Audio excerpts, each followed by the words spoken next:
Mga ka-disciple, nakakita ka na ba ng taong ang ganda ng sinasabi pero iba ang ginagawa? Nakaka-prostrate, di ba?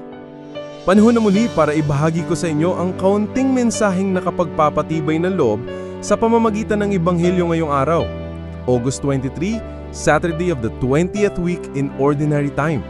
Ako po si Brother Rai. Sa Ebanghelyo natin ngayon, mula sa Mateo 23, 1 hanggang 12, nagsalita si Jesus sa mga tao at sa kanyang mga alagad. Sabi niya, ginagawa ng mga eskriba at mga pariseo ang mga tuntunin, pero sila mismo ay hindi sumusunod. Pinuna ni Jesus ang pagpapakitang tao nila. Gustong laging nasa unahan, nagpapapansin at gustong tawaging guro. Pero ano ang itinuro ni Jesus? Ang pinakadakila sa inyo ay dapat maging lingkod. Kung sino ang nagmamataas, ibababa, at ang nagpapakumbaba, itataas. Mga ka-disciple, minsan mas madali tayong magpayo kaysa gumawa.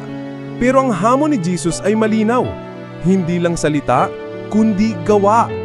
Leadership in God's kingdom is not about titles, it's about humility and service.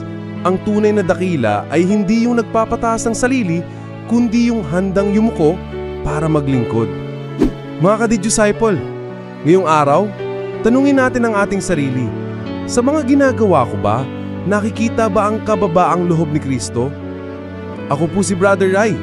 Online for Christ, offline with purpose. God bless!